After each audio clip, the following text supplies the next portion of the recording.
메시지 9번입니다. 제목이 아주 간단해요. 같이 선포해 볼까요? 시작. 성류의 땅. 성류의 땅입니다. 짐시리 형제님이 교통했는데 처음에 서두에 아주 간단하게 짧게 교통했고 로마자 1번의 생명에 대해서 길게 교통했습니다.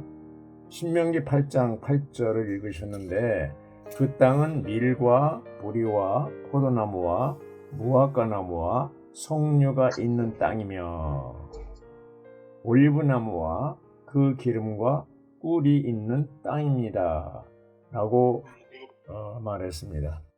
성령께서 모세를 감동시키시어 처음에 5항목 곧 밀과 보리와 포도나무와 무화과나무와 석류를 함께 두신 것 같다고 했습니다.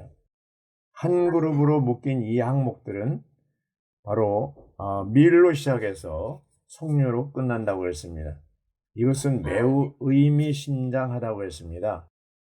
우리는 무심코 이렇게 읽는데 모세가 성령의 감동을 받아서 밀, 보리, 포도나무, 무화과나무, 이 석류 이런 것을 볼 때 이 순서도 의미가 있는 것이죠.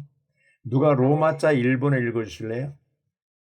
성경에서 석류는 생명의 충만, 생명의 풍성함과 아름다움, 생명의 풍성의 표현을 상징한다. 네. 여기 이제 이 로마자 1번의 내용을 길게 이렇게 교통을 했는데 다 할 수는 없고 중요한 부분만 제가 이제 요약해서 말씀드리면 성류의 땅은 그 영의 땅이고 그 영은 생명의 영이시다. 그러므로 우리는 이 땅이 생명의 땅이라고 말할 수도 있다. 생명에 대한 교리는 그 영이고 그 영에 대한 체험은 생명이다. 여기에서 모든 것을 포함하시고 모든 것에 미치시는 그리스도를 상징하는 이 좋은 땅은 그 영의 땅, 생명의 땅, 조회의 땅이다. 이 땅은 생명으로 충만하다. 밀과 보리와 포도나무와 무화과나무와 석류 등의 모든 산물이 생명의 산물이다. 생명을 통해 이러한 산물들이 나왔다. 이러한 항목 중에 생명의 충만과 넘치는 생명의 성숙을 상징하는 석류가 있다. 석류는 이 그룹의 마지막 항목으로 나열되었다. 이 항목들에 대한 체험은 마지막 항목인 석류로 귀결된다. 석류는 생명의 충만, 생명의 넘침, 생명의 아름다움, 생명의 풍성을 상징한다. 주의 회복은 생명의 회복이다. 그것은 진리 회복만이 아니다. 비록 우리가 종종 주님의 회복은 진리 회복이라고 말하지만 그것은 교리적인 의미에서 말하는 것이 아니다. 주님께서 우리 가운데서 매우 많은 진리를 회복하지만 이 회복은 본질적으로 생명의 회복이다. 진리를 통해 우리는 생명으로 이끌린다. 진리는 항상 생명을 위한 것인데 이는 우리가 생명을 체험하고 생명으로 충만하게 되기 위한 것이다. 100년 전에 주님은 중국으로 가셔서 워츠마니 형제님을 일으키심으로 우리 가운데 생명의 회복을 시작하셨다. 이렇게 했습니다. 최근 주님의 부담은 성도들이 생명이 계속 자라서 생명의 성숙에 이르는 것이다. 주님께서 다시 오시기 전에 생명의 성숙한 한 백성이 반드시 있어야 한다. 그리스도는 5살 된 교회와 결혼하기 위해서 돌아오지 않으실 것이고 10대의 교회로도 만족하지 않으실 것이다. 우리는 아직 성숙이 부족하다. 우리는 반드시 자라서 성숙에 이르러야 한다. 좋은 땅은 생명의 땅이다. 이 땅은 조회의 땅이다. 우리는 주님, 우리를 성숙에 이르도록 이끌어 주십시오라고 기도해야 한다. 이 석류는 하나의 그림으로서 단지 생명의 그림일 뿐 아니라 넘치는 생명의 충만의 그림이다. 요한복음 10장 10절에서 주 예수님은 내가 온 것은 양들이 생명을 얻고 더 풍성히 얻도록 하기 위한 것입니다 라고 말씀하셨다. 주님은 단지 우리에게 생명을 조금 주시려고 오신 것이 아니다. 그분은 우리에게 풍성한 생명, 넘치는 생명을 주기를 원하신다. 좋은 땅에는 석류라는 열매가 있다. 우리는 밀과 보리와 포도나무와 무화과나무를 체험한 후에 생명의 충만인 성류에 이르러야 한다. 이게 이제 굉장히 내용이 좋죠. 예. A번을 보면요. 씨가 가득한 익은 성류는 생명이 충만하고 풍성하며 아름답다는 인상을 준다고 그랬습니다. 이것은 하나의 그림인데요. 하나님은 이 그림을 통해서 생명을 넘치게 공급하셔서 풍성한 열매를 맺기 원하신다는 것을 우리가 알 수 있습니다. B번을 보면 우리가 밀과 보리와 포도나무와 무화과 나무이신 그리스도를 체험하고 누린다면 우리에게 그리스도의 생명의 풍성함이 있을 것이고 그리스도의 아름다움이 우리를 에워쌀 것이다. 이것이 성령이신 그리스도에 대한 체험이다. 아주 요약을 잘 해놨죠. 이제 성류는 밀과 보리, 포도나무와 무화과 나무에 대한 우리의 체험과 누림의 결과라고 볼 수가 있겠습니다. 에베소 4장 13절을 인용을 했는데요. 거기 뭐예요? 생명의 성숙을 말하고 있습니다. 에베소 4장 13절. C번을 보면 우리가 생명이 자라 성숙에 이른다면 우리는 뭐가 될 것이다? 성류가 될 것이다. 예. 이것이 우리가 교회 생활하는 이유가 아닐까요? 우리는 모든 방면에서 그리스도를 누림으로 성류가 되어야 한다. 자, 사복음서에 보면요. 예수님의 제자들을 택하고 부르실 때 아주 재미있는 그 상황을 우리가 볼 수 있는데 베드로나 안드레 이런 사람들 또 야고보와 요한 어부들이잖아요. 그들이 그물을 던질 때 그물을 수선할 때 주님이 가셔서 나를 따르라고 그랬거든요. 근데 즉시 예수님이 부르니까 거기서 따르는 것을 볼 수가 있고요. 또 마가복음 2장 14절에 보면 세리마태가 세관에 앉아 있다가 주님이 지나가다 가면서 나를 따르십시오라고 하니까 마치 지남철에 끌린 것처럼 그렇죠? 그냥 따르는 것을 보는 거예요. 그거 왜 그랬을까요? 주님이 생명의 성숙한 성류로서 뭔가 사람들에게 매력 있고 또 아름다움이 있었기 때문에 그렇게 따랐다고 볼 수가 있겠습니다. C번의 1번 보면요. 주 예수님에 대한 사랑 때문에 기꺼이 그분께 다스림을 받고 제한을 받을수록 우리는 더욱 더 생명이 자랄 것이다. 자, 그리스도의 생명 안에서 왕으로서 다스리는 것은 그 영의 제한과 통치권 아래 있는 것이라고 했습니다. 우리가 생명의 충만인 성류가 되기를 원한다면 반드시 성령의 제한과 통제와 다스림을 받아야 합니다. 자, 반드시 뭘 받아야 된다고요? 성령의 제한과 통제와 다스림을 받아야 된다. 이게 성령의 제한과 통제와 다스림을 받을 때 성류가 될 수 있다는 얘기입니다. 10번에 2번 우리가 그리스도께서 모든 것을 포함하시고 광대하시다는 이상을 본다면 뭐를 봐요? 이상입니다. 이상을 본다면 우리는 이러한 그리스도께 우리 전 존재를 집중시킬 것이다. 그리스도의 머리이신 그리스도에게 우리 전 존재를 집중시키지 않는 것은 이상을 보지 못했기 때문이다. 그 얘기입니다. 그분은 우리를 채우시고 적시실 것이다. 그분이 우리를 어떻게 한다고요? 채우시고 적시실 것이다. 이렇게. 여기 이제 이상을 본다고 그랬는데요. 바울은 다메섹 도상에서 예수님을 빛 가운데 인격적으로 만난 뒤에 그의 인생이 180도 바뀌었습니다. 26장에 가서 바울은 아그리빠 왕 앞에서 이렇게 간증합니다. 아그리빠 왕이시여, 그러므로 내가 하늘에 속한 그 이상을 거스르지 않고 이렇게 얘기했습니다. 이제 바울은 주님을 만난 다음에 그리스도의 어떠함을 봤죠.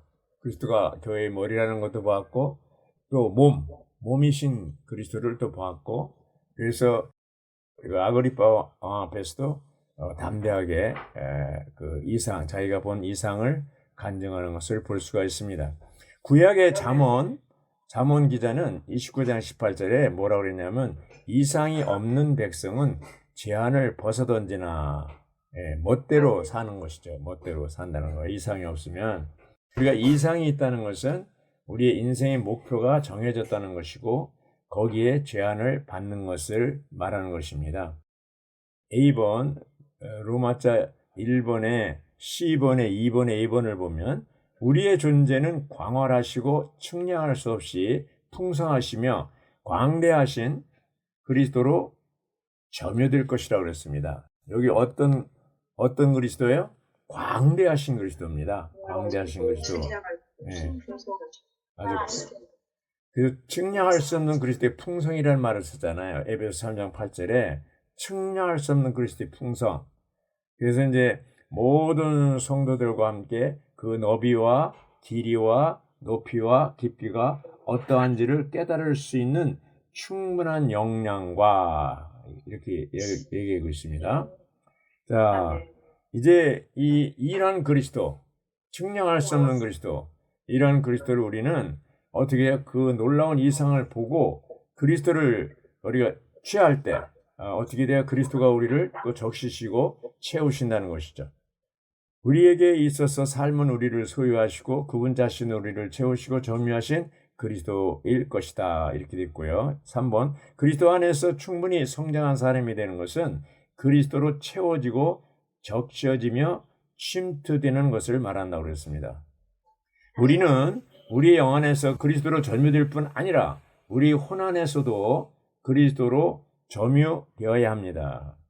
우리의 생각, 감정이 그리스도로 점유되어야 합니다. 우리의 마음에 그분이 거하시도록 허락해 드려야 합니다. 이건 아주 수도 없이 들은 얘기잖아요. 수도 없이 들은 얘기예요. 근데 실제로 점유됐어요? 안 됐어요? 아직 안 됐으니까 또 얘기하는 거예요. 안 됐으니까 또 얘기하는 겁니다. 예.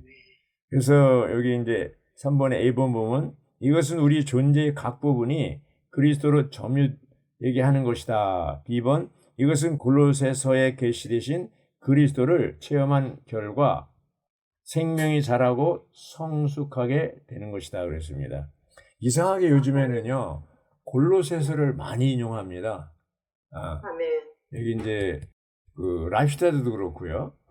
이 메시지 여기 지금 겨울 훈련도 그렇고요. 골로새서가 많이 인용됩니다. 예, 주님은 최근에 골로새서를 통해서 우리에게 매우 많이 말씀하고 계신다고 했습니다. 매우 많이 말씀하고 계신다고 했습니다. 로마자에 보면 일본에서 제임스 리 형제님이 참 올리브나무 또 야생 올리브나무 이거를 이제 인용했어요. 접붙인 거에 대해서 얘기했습니다. 접붙이는 얘기는 로마서 11장에 나오잖아요. 우리는 다 어떤 사람들이에요? 야생 올리브나무예요. 예수님은 뭐예요? 참 올리브나무예요. 참 올리브나무이신 그리스도에게 야생 올리브나무는 우리 가지가 이제 접붙일 때 어떻게 해요? 이게 이제 접붙여져서 제대로 이게 연결이 되면 그 참 올리브나무의 뿌리로부터 뭘 받아요? 생명의 진학을 공급받아서 열매 맺는 것은 어떤 열매예요? 참 올리브나무의 열매를 맺게 되는 것입니다. 우리나라 접붙이는 거하고는 달라요. 거의 올리브나무만 그런 식으로 접붙인다고 그러더라고요.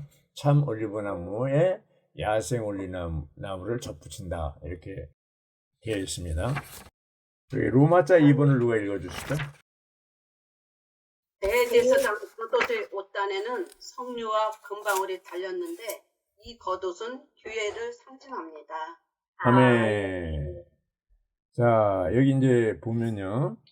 대제사장의 옷이 나오잖아요. 그 겉옷이 나오는데 겉옷이 이제 길게 이렇게 겉옷을 입잖아요. 근데 그 옷단 밑에 옷의 끝에 뭐가 있어요? 석류와 금방울이 달렸었어요. 예. 그래서 이 겉옷은 뭘 상징한다고 그랬어요? 교회를 상징한다고 그랬어요. 예? 아멘. 이제 이 성경의 세 부분으로부터 석류의 적용을 우리가 볼 수가 있어요. 첫째는 뭐예요? 대제사장 겉옷과 옷이죠. 예, 석류와 금방울이 출애굽기 28장이죠. 둘째는 뭐예요? 성전 기둥. 예, 성전 기둥. 이것은 열왕기 상 7장이죠. 그 다음에 셋째는 뭐예요? 아가성, 예, 양, 성류. 성류죠. 두 줄의 성류, 각 기둥 200개씩 생명의 충만을 상징한다고 그랬어요. 이건 역대하 3장을 얘기하고 있습니다. 그래서 이 아멘. 세 부분부터 성류의 적용을 우리가 볼 수 있는데, 대제사장의 옷, 성전 기둥, 솔로몬의 성전이죠. 그 앞에 뭐예요? 야긴과 보아스 두 기둥 얘기하고 있죠. 근데 그 두 기둥에 보면 거기 그 위에 성전 머리에 이제 200개씩 400개의 성류가 이렇게 있습니다. 그것은 생명의 충만을 말한다고 했습니다. 자, 로마자 2번에 보면요. 교회는 그 인성에 있어서 생명으로 충만해야 한다. 이것이 아마실로 만들어진 성류의 의미이다. 이렇게 됐습니다. 교회는 천사들이 아닌 사람들로 구성된다고 했습니다. 우리는 반드시 구속받고 거듭나고 거룩하게 된 변화된 사람이 되어야 합니다. 아멘. 네. 비번에 보면 교회에는 생명의 충만을 표현하기 위한 인성이 있고 금방울 소리를 내기 위한 신성도 있습니다. 이렇게 됐습니다. 교회의 생명의 충만은 인성 안에서 표현되지만 경고의 음성, 금방울은 신성 안에서 표현됩니다. 이런 방울들은 대제사장의 생존 여부를 알려주고 있습니다. 원래 이제 방울을 다는 게 대제사장이 이제 이 겉옷을 입고 다니는데 하여튼 그 성소에서 주님을 섬기다가 어떤 때 죽어요. 방울 소리가 안 나면 어떻다는 거예요? 죽었다는 거죠. 죽었다는. 예, 그걸 알리기 위해서 이 방울 소리를 내는 것을 볼 수가 있습니다. 교회에는 생명의 충만을 표현하기 위한 인성이 있고 금방울 소리를 내기 위한 신성도 있습니다. 예. 아멘. 인성과 신성. 그리고 여기 이제 1번 생명의 충만은 교회의 인성 안에서 표현되지만 경고의 음성은 교회의 신성 안에서 표현된다. 그러니까 이제 교회 안에는 뭐가 필요해요? 생명도 필요하고 경고도 필요합니다. 네. 교회 안에는 경고의 소리를 내는 금방울이 있고 이런 방울들의 소리는 신성한 본성의 증거이고 음성이며 소리라고 했습니다. 여기 이제 그 이영재님이 오늘의 양식에도 나오는데 3일째인가 2일째 나오는데 뭐라고 간증했냐면 나는 교회 생활 안에서 어린 형제자매들의 말을 통해 수차례 경고 받았음을 간증할 수 있다. 누가요? 위트니스리가. 그것은 부주의하게 행하지 말라고 내게 경고하는 작은 금방울의 소리와 같았다. 예. 예. 위트니스 형제니 그럴 뿐 아니라 저에게도 이런 경험이 여러 번 있었습니다. 그래서 우리는 지체들이 그 작은 음성, 집회 가운데 신원을 통해서 또 개인적인 교통을 통해서 그 음성을 들을 때 그게 무슨 소리라고 들려야 돼요? 금방울 소리를 들어야 돼요. 네. 경고예요, 경고. 이제 사람의 이런 경고를 여러 번 하나님이 지체들을 통해서 사람을 통해서 경고해도 안 들으면 어떻게 될까요? 하나님이 직접 다루십니다. 직접 다루십니다. 누가 하나 예외가 없습니다. 그래서 히브리서 보면 10장에 보면 그런 말씀이 있어요. 살아계신 하나님의 손에 떨어지는 것은 두려운 일입니다. 이게 살아계신 하나님의 손에 떨어지는 것은 두려운 일입니다. 자, 여기 2번에 보면 우리는 먼저 작은 2번입니다. 우리는 먼저 생명의 충만의 표현을 갖고 그런 다음에 금방울 소리고 교회 신성에서부터 나오는 말씀하심을 갖는다. 그런데 금방울 소리만 있고 성류, 말씀이 없다면 어떻게 돼요? 그런 것은 의견과 비평으로 혼란스럽게 된다고 그랬습니다. 금방울 소리가 있어도 그 금방울 소리를 경고를 듣고 받아들이고 회개하고 돌이키는 사람이 있어야 이제 그 경고가 된다는 것이죠. 아멘. 우리의 인생 안에서 표현된 생명의 아름다움과 금방울에서 들리는 신성한 소리는 합당한 교회 생활의 표시이다. 이 두 가지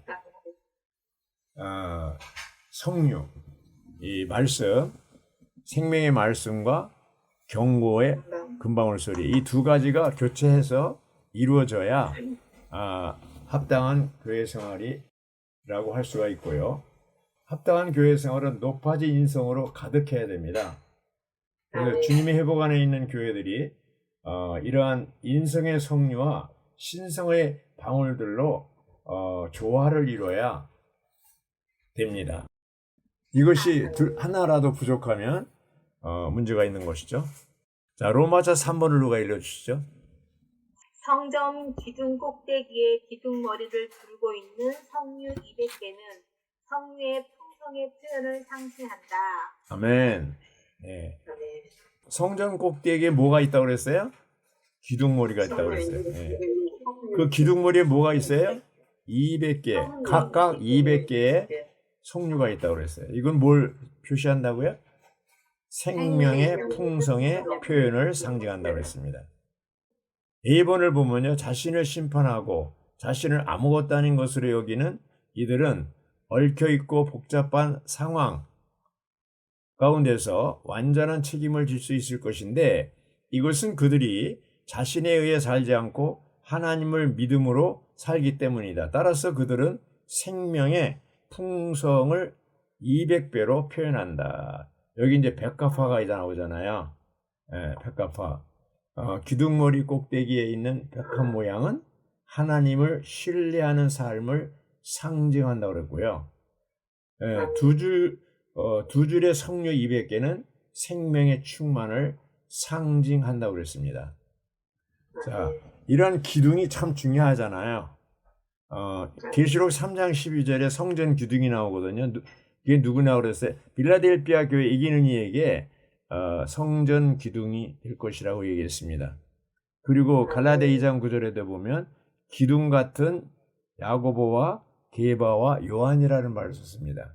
사람이 기둥이에요. 교회 안에 사람이 기둥입니다. 진리로 조성된 생명이 성숙한 사람이 기둥이에요. 교회 안에 이런 기둥이 많으면 좋겠죠. 예. 그래서 여기 이제 비번의 100개의 성류마다 96개의 성류는 대기를 향해 드러나 있었고 4개는 덮여 있었다.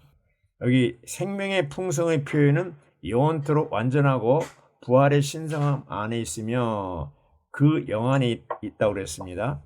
100개의 성류마다 4개가 숨겨져 있다는 사실은 우리의 타고난 존재와 타고난 생명과 자아가 반드시 감추어져야 한다는 것을 가리킨다.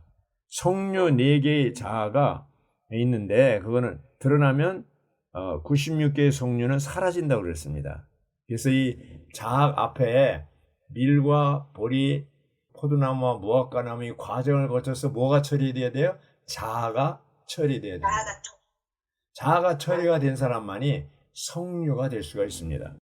우리의 타고난 존재가 사라질 때 우리는 96개의 성류, 곧 영적인 공기의 실제 안에 있는 그리스도의 생명의 풍성한 표현을 갖는다고 했습니다. 이게 중요한 거죠. 자, 로마자 4번을 누가 읽어주시죠? 아가에 따르면 성류는 개개인의 믿는 이가 그리스도와 나누는 사랑의 교통에 대한 점진적인 체험과 관련하여 영적인 의미가 있다. 아멘. 이제 아가서가 나옵니다. 여기 이제 아가서 4장 3절 인용은 성경 4장 3절, 13절, 6장 7절, 11절, 7장 12절, 8장 2절. 이거는 뭐예요? 아가서 1장부터 8장에서 성류가 6번 언급됩니다. 6번. 성류가 언급되는 귀절들을 여기 소개한 겁니다. A번 너울 뒤 그대의 뺨은 성류 한쪽 같다오. 자, 그 술라미의 뺨은 아주 발그레하고 예쁘겠죠?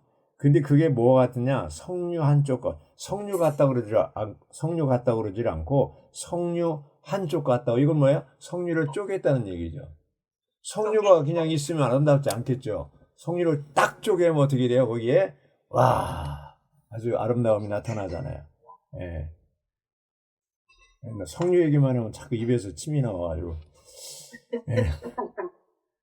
그래서 여기 보면 B번에 보면 나는 견과 과수원으로 내려갔어요. 견과류 과수원이죠. 골짜기의 싱그러움을 보려고 포도나무 움이 돋았는지 석류나무 꽃이 피었는지를 보려고요. 내려가서 6장에 있는 겁니다. C번에 우리 일찍 일어나, 여기 우리라는 말을 썼어요. 우리 일찍 일어나 포도원들로 가서 포도나무의 움이 돋았는지 꽃망울이 타졌는지 석류나무 꽃이 피었는지 보아요. 거기서 나의 사랑을 당신께 바칠게요. 6장보다 아가서 6장보다 아가서 7장은 훨씬 성숙한 위치에 있죠. 이제 봉사할 수 있는 위치에 선 겁니다. 우리라는 말은 그녀가 사랑한 이와 하나가 되었고 사랑한 이를 위해서 동역하고 있는 것을 볼 수가 있습니다. D번에 보면 내 석류즙으로 만든 향긋한 술을 드시게 하련만. 이건 아가서 8장인데 이 8장 14절의 마지막에 그 휴거되기를 사모하는 그런 내용이 나옵니다. 그리고 여기서 이제 향긋한 술을 드시게 한다는 말은 결혼식을 얘기하죠. 주님이 다시 오시면 어떻게 해요? 신랑으로 오셔서 성숙한 이들, 이기는 이들 신부와 결혼식을 갖게 된다는 얘기입니다. 2번에 그대의 새싹들은 가장 좋은 열매가 달린 석류 과수원. 이게 무슨 과수원? 석류 과수원. 이게 무슨 얘기예요? 석류 과수원이라는 얘기가? 석류가 열매를 많이 열어서 석류 과수원이 됐다는 것은 교회 안에 많은 석류들이 생명이 자란 그런 지체들이 많이 있어서 과수원 같이 됐다는 거예요. 어느 교회가 석류 과수원이 됐다면 와, 놀라운 겁니다. 예, 아름답고 향기 나고 그렇죠? 예, 도봉대 저기 석류 또 이 모든 교회 남한에 있는 교회들이 석류 과수원이 되기를 바랍니다. 아멘. 1번을 보면요. 그리스도의 누림이 되는 그분의 연인은 속생명의 각양 표현인 다채로운 색과 성숙한 생명의 풍성한 표현인 다양한 향기. 그렇죠? 색과 향기. 온갖 식물이 자라는 잠긴 동산이다. 그랬습니다. 잠긴. 에덴 동산은 공개된 동산인데 여긴 잠긴 동산이란 말은 뭐예요?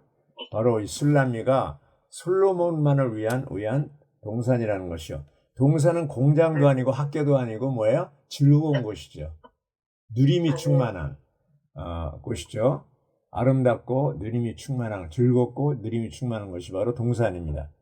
이것은 주님 앞에서 그 연인의 아름다움이 된다. 그리스도의 연인은 이제 생명에 있어서 풍성하여 그리스도께서 누리시도록 자양분을 공급하고 신선하게 하는 열매를 산출하며 달콤한 향기를 내뿜고 아름다운 색채를 띈다. 와, 보십시오. 예. 신선하게 하는 열매를 산출하고 그 열매는 뭐예요? 달콤한 향기를 내뿜고 아름다운 색채를 띈다. 그 석류가 딱 갈르면 어떻게 돼요? 달콤하고 생명이 풍성하고 아름답고 향기롭잖아요. 예. 석류 향기 아주 좋잖아요. 성숙한, 그렇죠? 그래서 이 동산, 여기 잠금 동산의 특징은 뭐예요? 꽃들이에요, 꽃들. 향기 날리는 동산은 아름답고 교회 생활은 이러한 아름다운 향기 날리는 동산과 같아야 돼요. 우리의 교회 생활이 동산과 같아야 돼요. 아멘. 경찰서도 아니고 학교도 아니고 뭐예요? 동산과 같아요. 아름다운 동산. 향기 날리는. 자, 로마서 5번을 누가 읽어주시죠? 베드로후서 1장 3절부터 8절까지 해서 우리는 신성한 동성을 누림으로 탁월한 믿음들이 발전하는 것을 본다. 네. 아멘. 네, 로마서 4번까지는 구약에서 다뤘는데 여기 5번은 신약 베드로서를 다루고 있습니다. 베드로전서 1장 3절부터 8절. 여기 보면은 우리는 신성한 본성을 누림으로, 뭘 누림으로? 신성한 본성입니다. 탁월한 미덕들이 발전하는 것을 보는데, 신성한 본성이라는 게 뭡니까? 이 조의 생명, 그렇죠? 신성한 생명, 하나님의 생명, 영원한 생명 안에는 본성이 있습니다. 우리가 신성한 생명으로 조회로서 거듭났을 때 그 생명이 우리 안에 들으면 그 생명 안에 어떤 하나님의 속성, 하나님의 본성이 함께 들어오는데 대표적인 게 뭐예요? 첫째, 사랑. 두 번째, 거룩. 세 번째, 의. 네 번째, 빛. 이런 것들이잖아요. 빛과 의. 사랑, 거룩, 빛, 의. 이런 것들이 이제 대표적인 속성이라고, 본성이라고 볼 수가 있습니다. 그래서 이 신성한 본성을 우리가 생명을 누릴 뿐 아니라 신성한 본성을 누림으로 어떻게 돼요? 탁월한 미덕들로 된다는 얘기죠. A번 보면요, 생명과 경건에 관련된 모든 것은 신성한 생명의 여러 방면으로서 좋은 땅의 풍성한 소산으로 예표되었다고 그랬습니다. 아멘.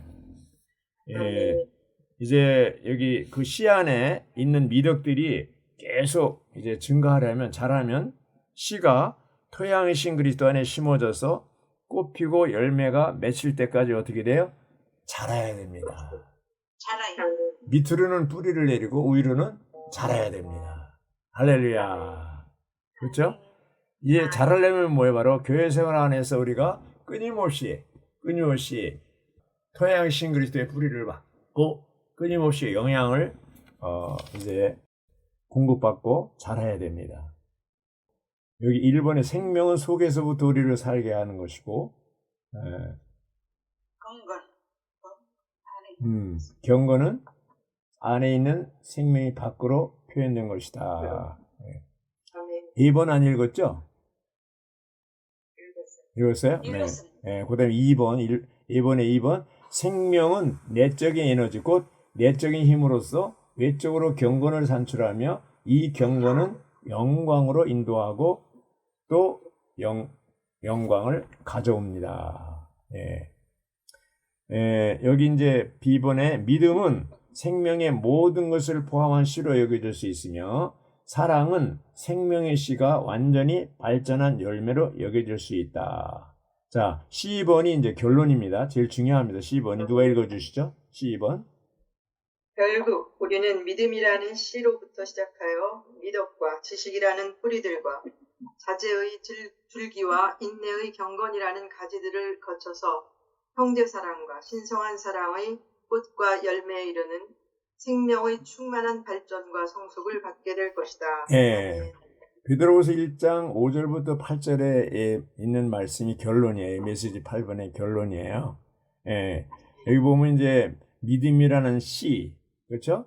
그 다음에 저 뿌리가 있어요. 미덕과 지식이라는 뿌리. 그리고 이제 줄기가 있어요. 위로 가서 줄기가 나고 있죠. 자제라는 줄기. 그 다음에 인내와 경건이라는 가지들. 형제사랑과 신성한 사랑이라는 열매들, 이렇게 있습니다. 자, 이러한 믿음의 씨, 믿음은 이제 생명이신 하나님을 영접하는 게 믿음이고, 사랑은 뭐예요? 하나님을 표현하는 거라고 그랬어요. 그렇죠? 그런데 이렇게 하려면 우리가 자라야 된다고 그랬어요. 성숙에 이르러야 된다고 그랬어요. 그래서 생명의 완전한 성숙은 뭐예요? 형제사랑이고 신성한 사랑이라고 그랬습니다. 형제사랑. 여기 형제사랑은 빌라델피아를 얘기하는데, 빌라델피아는 필레오와 아델포스를 합한 말이에요. 형제사랑. 베드로전서 3장 8절이죠. 이런 형제사랑은 뭐예요? 주고받는 사랑이죠.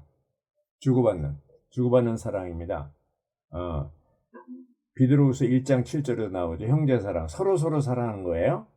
근데 여기서 이제 빌라델피아 교회 다음에 뭐가 나와요? 아시아 7개 중에서 라오디게가 나오잖아요. 빌라델피아 교회와 라오디게아 교회 차이가 뭡니까? 빌라델피아 교회에서 형제 사랑을 빼면 뭐예요? 라오디게가 됩니다. 지식만 있고 완전히 옳고 그름만 따지는. 그래서 교회 가운데에서 이 형제 사랑이 중요하죠. 근데 형제 사랑은 어디로부터 옵니까? 신성한 사랑, 아가페로부터 옵니다. 예. 이 신성한 생명으로부터 아가페가 나옵니다. 신성한 사랑이 나오는 거예요. 예. 이게 이제 중요한 것이죠.